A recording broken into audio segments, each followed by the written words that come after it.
Muy buenas tardes, gracias por este reencuentro de cada semana aquí en Canal Metro, en este espacio de información y reflexión que junto a Fanny Vega hemos llamado Política, Producción y Trabajo.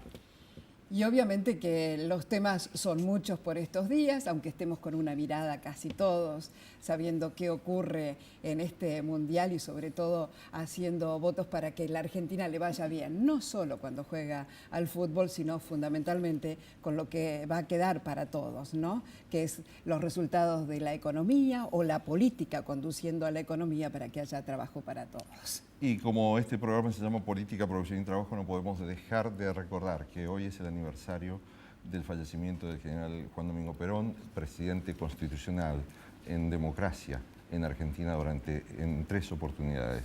Y la verdad es que es una de las personalidades que más ha marcado a la política argentina y que más se ha hecho sentir en lo que nosotros como sociedad heredamos en cuanto a la conciencia de los derechos sociales, de los derechos individuales, de los derechos políticos también y sobre todas las cosas de los derechos de los trabajadores. Esto es algo imprescindible, así que le pedimos disculpas a Eric Calcaño por robarle estos segundos de su presentación, porque estamos aquí con el presidente de la Comisión de Presupuesto y Hacienda de la Cámara de Diputados. Siempre fue históricamente la comisión más importante en la Cámara de Diputados. Sí, es vicepresidente de Hacienda y presidente de la Comisión de Seguimientos de la Cuenta de la Seguridad Social, que le debemos a Perón justamente, la creación, el desarrollo del estado de bienestar allá por 1945 o incluso cuando él era director de trabajo, esa cuestión que hace entrar a la Argentina a la modernidad. Entonces también es un día significativo para mí, puesto que hace 30 años que estoy afiliado al partido que Perón fundó, y muy orgullosamente, por cierto. Y en estos días en que la modernidad nos enfrenta a través de la comunicación tan veloz de las redes sociales, con las peleas de intereses súper fuertes, encontradas, intereses entre inversores, especuladores internacionales y gobiernos, que no solo es Argentina la afectada por esta pelea con los fondos buitres. En este contexto, ¿el pensamiento de Perón tiene vigencia? ¿Hay algo que rescatar del peronismo tal como lo diseñó él en 1945? Sí, porque creo que fue un diseño abierto, porque el carácter movimentista de nuestro partido y de nuestras ideas hace que uno pueda incorporar permanentemente los datos nuevos de la realidad. Pensemos en vida de Perón lo que fue ese documento sobre ecología en 1972, que uno podría haber dicho, pero ¿cómo Perón habla de ecología? En el 72, creo que era la conferencia de Estocolmo, ya hay una cuestión muy fuerte. ¿Por qué? Porque el peronismo como metodología es resolver los problemas que aquejan a las grandes masas populares. Como decía Lula, el Estado está ahí para defender a los pobres. Los ricos se defienden bastante bien solos. Y es lo que nosotros también vemos con los fondos buitre, donde no necesitan del Estado, es más, están contra el Estado. Esta cuestión de la tecnología, de las redes sociales, de la instantaneidad, nos retrotrae a una especie de medioevo social, donde todo parece disolverse en la nada, donde parece que no importan las convicciones, sino cuánta plata se hace en el menor plazo posible, y la cuestión de los fondos buitre nos encuentra a nosotros, en el gobierno de la Argentina, defendiendo el interés nacional, pero también saliendo de la trampa que nos hicieron los fondos buitre en el juzgado de Griesa, con la campaña de prensa que armaron, porque ahora esto ya salió de los estrechos límites de ese tribunal. Ahora está la CEPAL, que es la Comisión Económica para América Latina, la Conferencia de Naciones Unidas sobre Comercio y Desarrollo, que también tiene su palabra para decir, el grupo de los 77 más China, que en realidad son 134 países, la Organización de Estados Americanos, y se vislumbra quizás también la Corte Internacional de Justicia de la Haya. Es decir que esto es el resultado un poco de la estrategia argentina, pero del otro lado también hay gente que no simpatiza con el peronismo, que no simpatiza con el modelo de desarrollo industrial con justicia social que Néstor recupera y actualiza en el 2003 y continúa Cristina, como el Financial Times, que escribe un artículo, no nos quiere, obviamente, nosotros somos nacionales, ellos son liberales, y sin embargo escriben, hay que defender a la Argentina de los buitres. Yo estaba pensando precisamente el diputado Calcaño, le decimos a la audiencia, fue uno de los integrantes de esa misión de parlamentarios que viajó a Estados Unidos previo a que se desatara por lo menos la definición del caso a través del tribunal del juez Griesa. ¿Y ustedes qué observaron como parlamentarios allí cuando estuvieron en Estados Unidos? ¿Tienen conciencia verdaderamente de que están en el foco de la generación de este tipo de problemas? Pasa que son también problemas para ellos. No estamos en una relación de dominación centro-periferia clásica como se podría haber definido en otro momento. Si no nos explica que el Financial Times o el Council on Foreign Relations también diga, miren, esta Corte Suprema de Estados Unidos es fundamentalista. Lo importante de esa visita, que fue conducida por Julián Domínguez, el presidente de la Cámara de Diputados, fue poder establecer lazos entre parlamentarios de un país y de otro. Y en los parlamentarios norteamericanos que encontramos es muy interesante ver que había republicanos, de hecho el presidente honorario de la Comisión de Finanzas de la Cámara de Representantes, un viejo republicano de Alabama, ese sur profundo y conservador, que estaba del lado de Argentina. Después había unos demócratas que quizás estaban más del lado de los fondos buitres. No había una cuestión que dijeran, bueno, los republicanos están contra la Argentina, los demócratas a favor, sino que era una cuestión transversal en la que demócratas y republicanos que situaban la centralidad de la política como modo de resolver los problemas, en general tienen una posición más proclive a la Argentina. Y el otro sector, quizás más financiarizado, ya directamente, bueno, pero ustedes tienen que pagarle a los fondos buitre, y es ahí donde uno dice, bueno, hay cuestiones que se llaman Estado, el Estado es el representante jurídico de la nación, es el instrumento que nosotros tenemos de transformación, bien lo supo Perón, que creó el instrumental estatal para poder intervenir sobre la sociedad a favor de los intereses populares, y bien lo sabemos nosotros desde el 2003, donde recreamos un montón de cosas, pero lo importante, volviendo a la visita, fue precisamente decir la posición argentina, explicarla en términos políticos, porque tal vez me arriesgaría a pensar que en Estados Unidos hay un problema de territorialidad. Me parece que quizás el juez Griesa está fallando porque Paul Singer es el principal financista de campañas políticas del Partido Republicano, que la Corte Suprema de Estados Unidos también es republicana, y que se privilegia mucho la cuestión local, territorial, de quién gana, quién pierde, y así no se puede mantener una hegemonía a nivel mundial. Por eso el propio gobierno de Estados Unidos también es crítico de la posición que ha adoptado. Con grandes poderes vienen grandes responsabilidades, y ese también es un poco el mensaje de la Argentina estos días. Los fondos buitres aparentemente se están mostrando como la cara más salvaje del capitalismo moderno, del capitalismo contemporáneo. ¿Tienen algún equivalente aquí en las tasas de ganancias que tienen las empresas, que son las que realmente generan estos picos de precios que impactan sobre el salario a través de la inflación? Hay una cuestión que la presidenta definía el otro día, que era el tema de la explotación y el tema de la exclusión.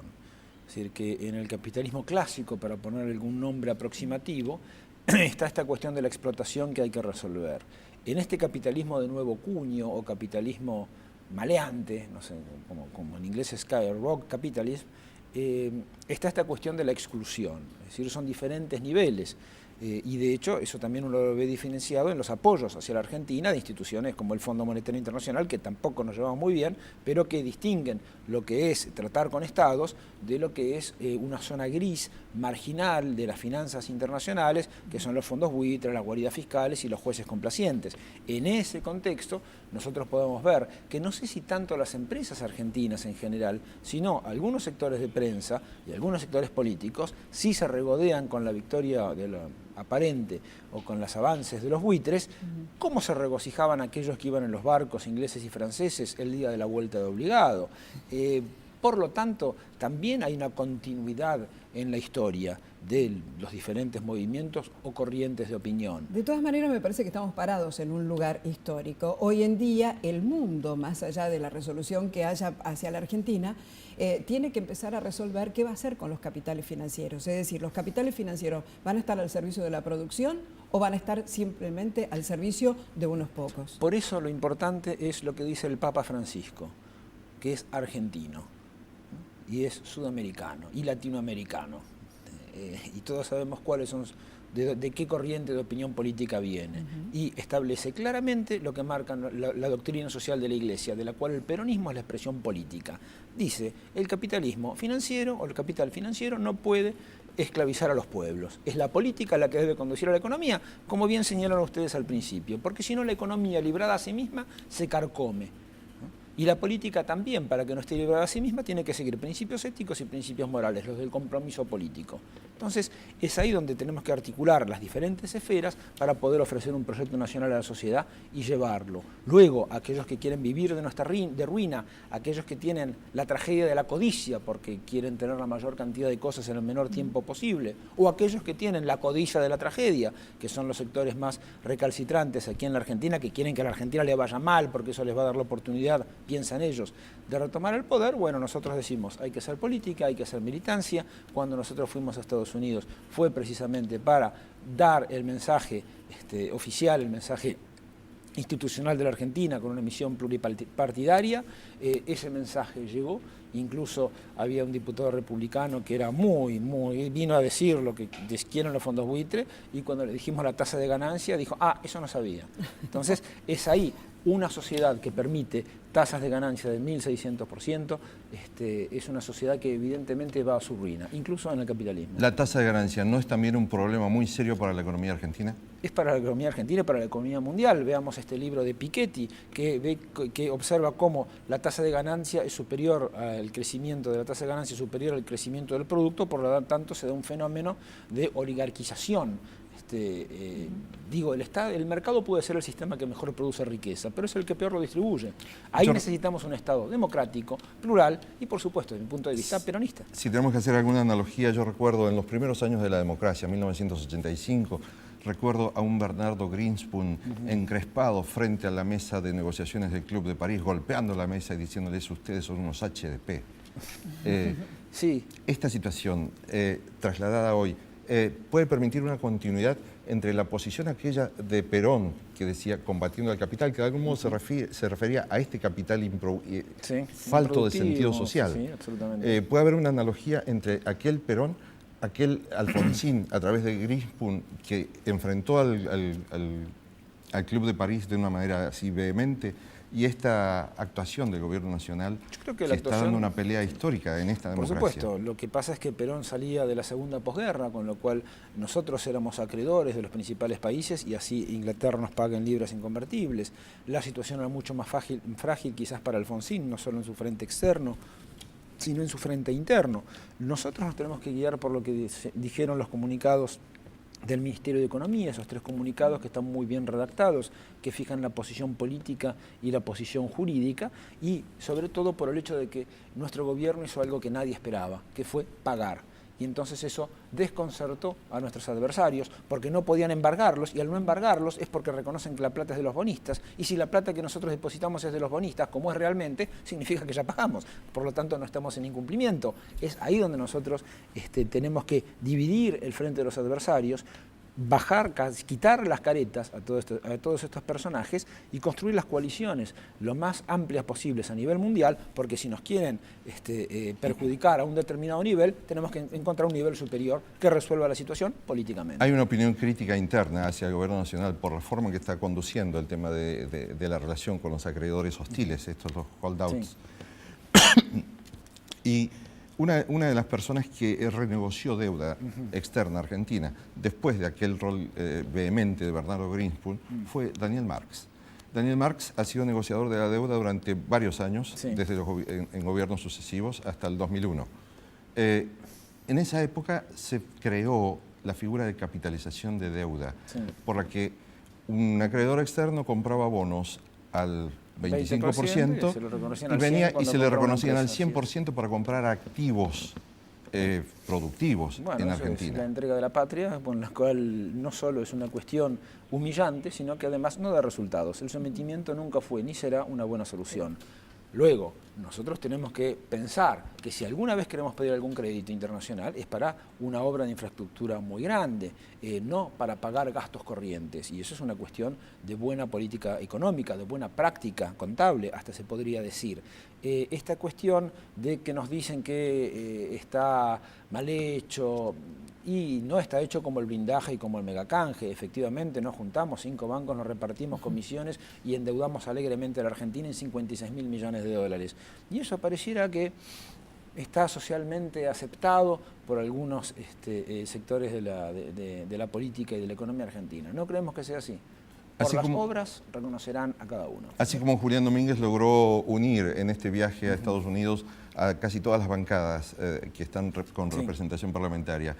¿Se puede pensar que tal vez con ese mismo concepto las bancadas, los partidos políticos van a sostener lo que resulte de esta batalla entre el gobierno argentino, el Estado argentino y los fondos buitres? Sí, esperemos que sí, pero casi en interés propio, porque si aspiran a gobernar los destinos de la patria en algún momento, todas estas cosas son cosas que les van a ser útiles, incluso para ejecutar su plan de gobierno. Por supuesto, si escuchamos un de la Rúa decir que el megacanje así fue positivo para el país, ya se cree que todavía está en el programa de Tinelli. ¿Qué le pasó?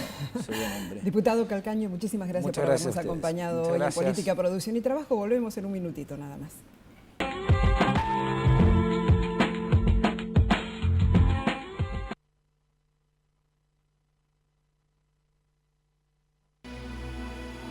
Entidad binacional Yacyretá, generando futuro.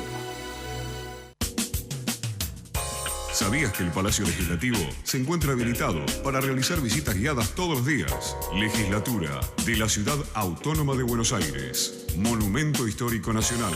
Tu voz en la ciudad.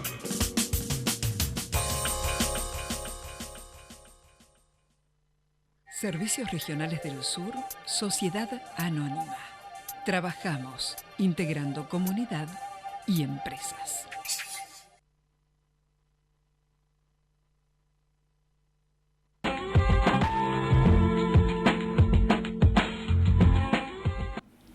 Seguimos en Política, Producción y Trabajo. Veníamos hablando del tema de la economía, la política, el aniversario del fallecimiento de General Perón, cómo se proyecta el pensamiento de Perón sobre la actualidad en la que estamos enfrentados a los fondos buitres de una manera como nunca antes un Estado argentino se había enfrentado a sus acreedores.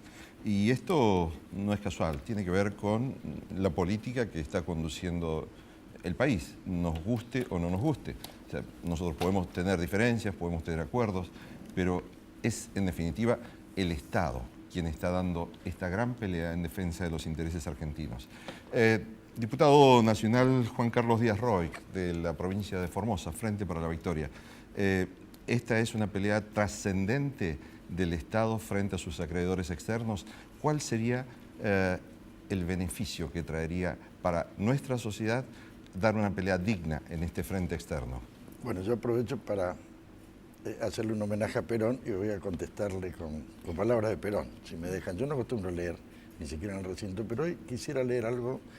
Cuando Perón llega al poder, en junio del 46, cuenta después, que esa primera noche no podía dormir, porque al día siguiente tenía que tomar una decisión trascendente para su gobierno, trascendente. Entonces quedó desvelado a la noche y hizo unos razonamientos y los tiró en el cesto de basura.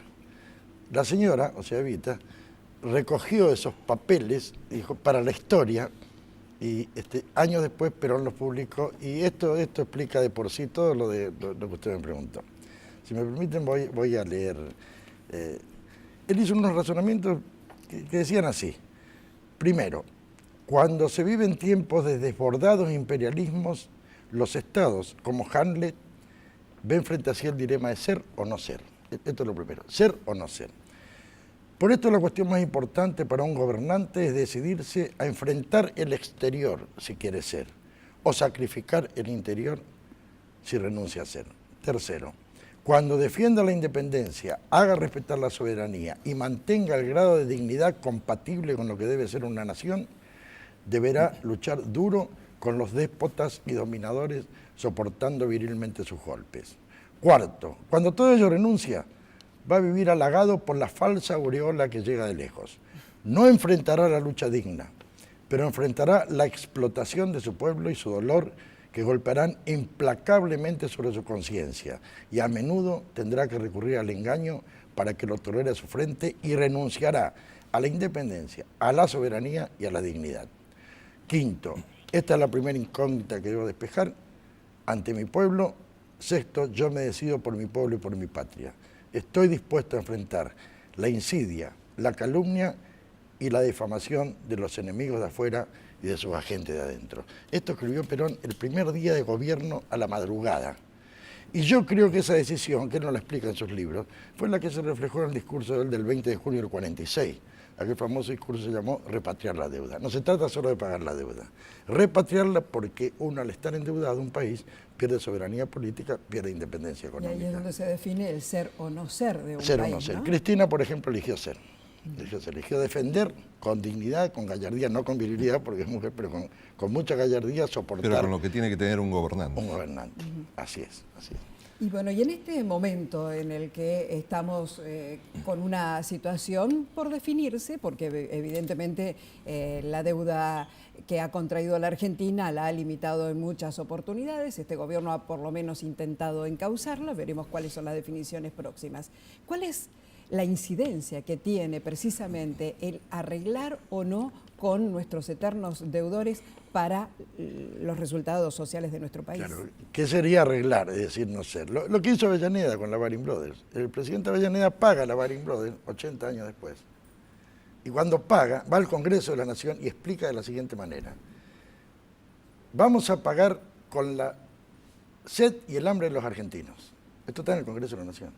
Porque argentinos hay 2 millones, pero honor de la nación uno solo. Y nosotros tenemos que respetar la fe en los mercados externos. Era más importante cumplir con los mercados externos que el hambre y la sed de los argentinos. Comentaba Jauretche que hasta un deudor civil tiene lo que se llama el beneficio de competencia, es decir, si yo les debo, bueno, yo puedo separar por nuestras leyes para la comida de mis hijos, después quédense con el resto. Bueno, este no era el criterio de Avellaneda. Es decir, si en este momento nosotros accedemos al pago de esta sentencia de 1.500 millones, automáticamente habilitamos otros 15.000 millones para el otro 6% de hold downs. Pero además generamos un derecho probable, potencial, y casi seguro que se va a ejecutar, en el resto del 93% de nuestros acreedores, con lo cual llevaríamos indefectiblemente al default. ¿Cuáles serían los efectos? Bueno, desgraciadamente un periodista argentino hizo una tristísima carta en que le decía al juez, dirigida al juez Griesa, en que le decía, medio lo felicitaba, y le decía que en forma irónica, decía, pero usted no le hizo caso a nuestra presidenta, discúlpenos. Pero no le hizo caso a la presidenta, no le hizo caso a Obama, a las Naciones Unidas, a la OEA, al grupo de los 77 más China, no le hizo caso al concierto internacional Griesan. De modo que acá lo grave no sería tanto qué nos va a pasar si nos mantenemos en esta postura, sino que lo que es seguro es que si aflojamos y le pagamos voluntariamente, como quieren algunos de la oposición, a esta sentencia absurda, e ilegítima e inconstitucional para nosotros, primero Cristina cometería delitos y toda la oposición se pondría enfrente a decirle cómo paga, comete delitos. Y en segundo lugar generaría un impacto en los mercados internacionales ya imposibles de predecir. Así que soportaremos lo que haya que soportar, veremos la evolución, Dios quiera que Griesan cambie de criterio, pero en esto estamos. Diputado, también su origen, por ser formoseño, tiene particular significación en este momento y en este programa de hoy, porque estamos asistiendo a una situación excepcional de la naturaleza que ha provocado crecidas en los ríos Iguazú en Brasil, Paraguay en Paraguay, el río Paraná en Argentina, el río Uruguay también en Argentina, y estamos siendo afectados por inundaciones en muchas regiones del país y de los países vecinos. En principio, nuestra solidaridad para el pueblo formoseño. Bueno, muy agradecido. Ha habido una gran solidaridad tanto del gobierno nacional como de muchísima gente de todo el país y también de los formoseños. Nosotros venimos combatiendo los formoseños este flagelo de inundación desde hace muchos años, hace varias décadas. Es recurrente, más allá de que aparece con mucha fuerza más o menos cada 10 años. La más grande fue la del 83, donde el río nuestro llegó arriba de los 12 metros, provocando un colapso general en la ciudad de Formosa. En esta oportunidad no llegó a los 9 metros, pero estuvo muy cerca, pero generó dos problemas. Uno, el problema, nuestras ciudades están todas protegidas por barreras que año a año se refuerzan, se controlan, etc. Pero en Clorinda, que es la ciudad más afectada en este caso en nuestro territorio, ocurrió lo siguiente. Si bien las barreras resistieron, hubo una tarde, la tarde del sábado, este sábado que pasó, en que llovió 180 milímetros en unas horas. Esta es una lluvia realmente imposible de prever, tipo la que hubo en La Plata no hace mucho, una cosa que anegó, y las bombas que no estaban preparadas para tamaña lluvia, colapsaron. Bueno, hay toda una discusión allí, lo que sí que las bombas no pudieron sacar el agua de la muralla que rodeaba la ciudad. Esto generó efectos tremendos que nunca había tenido Clorinda, entre ellos 2 muertos. Y en Formosa, en cambio, resistieron las barreras, la lluvia, funcionaron las bombas, pero al parecer una de las barreras de uno de los barrios también tuvo un colapso parcial y tenemos unos 1.000 y pico de refugiados, de evacuados en Formosa y 1.500 en Clorinda, pero en total probablemente algunos hablan de 10.000. De cualquier forma, yo estuve, la gente no tiene idea de lo que es estar en el fango, esos chicos, esas casas humildes. Bueno, se hicieron instalaciones muy precarias y después tendrá que venir la reconstrucción, como nos pasó a nosotros en Pozo del Tigre hace 4 años. Por eso no es la solución tomar un avión, ir a hacer declaración en el momento de la tragedia y después desaparecer. Ya nos pasó en Pozo del Tigre. En Pozo del Tigre hubo un tornado que barrió. Tardamos 4 años en refundar el pueblo. Y el año pasado lo hemos conseguido. Tenemos un minutito nada más para el cierre, diputado. El panorama que usted alcanza a observar ahora, teniendo en cuenta que la Cámara de Diputados está tratando de sesionar, pero tenemos unos días medio difíciles. En cuanto a al tema previsional, ¿va a haber sanción o no de lo que del proyecto que elevó la presidenta de la Nación? Sí, con absoluta seguridad. Tenemos el número, tenemos la mayoría, tenemos la convicción. Esperamos que algunos de nuestros opositores sean un poco más racionales que con respecto a la deuda externa y nos acompañen en esto, que es la última etapa de inclusión. La Argentina es el mejor sistema previsional de América Latina, pero ahora con esta ley tenemos una inclusión del 99 al 100% de los adultos mayores y estamos equiparados a los 3 o 4 países nórdicos más Cuba, que son los únicos que tienen semejante cobertura. De modo que tenemos que estar orgullosos. Nosotros los peronistas, y en homenaje a Perón, creemos 2 cosas centrales. Primero, que lo que genera riqueza es el trabajo y el gasto, y no el capital. Y segundo, como dice también el Papa, que tenemos unidad de concepción, el sistema capitalista concibe el capital, concibe a la economía al servicio del capital y al hombre al servicio de la economía. Si el hombre tiene que depender de la economía, que a su vez tiene que responder al capital. Como dijo el Papa y como nos enseñó Perón, nosotros tenemos la otra concepción. Para nosotros, el capital le tiene que responder a la economía y la economía al hombre. Estamos incluyendo el 100% de nuestros adultos mayores en un sistema de seguridad social. Con ese concepto entonces nos estamos despidiendo en este día. Los invitamos como siempre a que comparta con nosotros política, producción y trabajo.